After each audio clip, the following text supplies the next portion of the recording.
আসসালামু আলাইকুম, কেমন আছেন সবাই? আশা করি সবাই ভালো আছেন। আজ আপনাদের সাথে জিরো সাইজের একটি সুন্দর বেবি ড্রেস ড্রয়িং করে দেখাবো। খুব সহজে আপনার ড্রয়িংটি করে নিতে পারবেন। আর এই ড্রেসটি আমি নতুন বানিয়েছি, নতুন একটা ডিজাইন। আমি 2 কালারের বেক্সিভাল কাপড় দিয়ে ডিজাইনটি করে নিয়েছিলাম। এই ড্রেসটি কাটিং করার পর একটু ভয় ভয় লাগছিল যে পারবো কিনা বানাতে সুন্দর করে।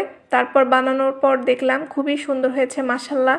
চলুন আর কথা না বাড়িয়ে ড্রয়িংটি করে ফেলি। পেপারে পেন্সিল দিয়ে যে ড্রয়িংটি দেখতে পাচ্ছেন, এই ড্রয়িংটি আমি এই ড্রেসের সামনের পার্টে মাঝের দিকে হিট ইরেজেবল পেন দিয়ে ড্রয়িংটি করে নিব। প্রথমে একটু বড় করে একটা গোল দিয়েছি, তারপর নিচের দিকে পাপড়িগুলো একটু বড় বড় করে দিব। উপরের দিকে পাপড়ি আমি দিব না, খালি রাখবো। গোলের মাঝে আমি কয়েকটা ফোঁটা দিয়ে দিচ্ছি। এই ড্রেসটা কিন্তু মেয়ে বাবুদের জন্য। আপনারা ছোট্ট বাচ্চার জন্য এরকম সুন্দর করে ড্রেস বানিয়ে নিতে পারবেন। পরাতে খুবই সহজ হবে। বাচ্চাদের তো ড্রেস পরাইতে খুবই ঝামেলা হয়, ড্রেসগুলো পরানোর সময় খুবই কান্নাকাটি করে তারা। আর আমার কিন্তু ড্রয়িং প্রায় শেষ। আর উপরের দিকে, ফুলের উপরের দিকে আমি ছোট্ট করে একটা ভ্রমর ড্রয়িং করে নিচ্ছি। সিম্পলের মধ্যে এরকম একটা ডিজাইন কিন্তু আপনারা সহজেই ড্রয়িং করে নিতে পারবেন।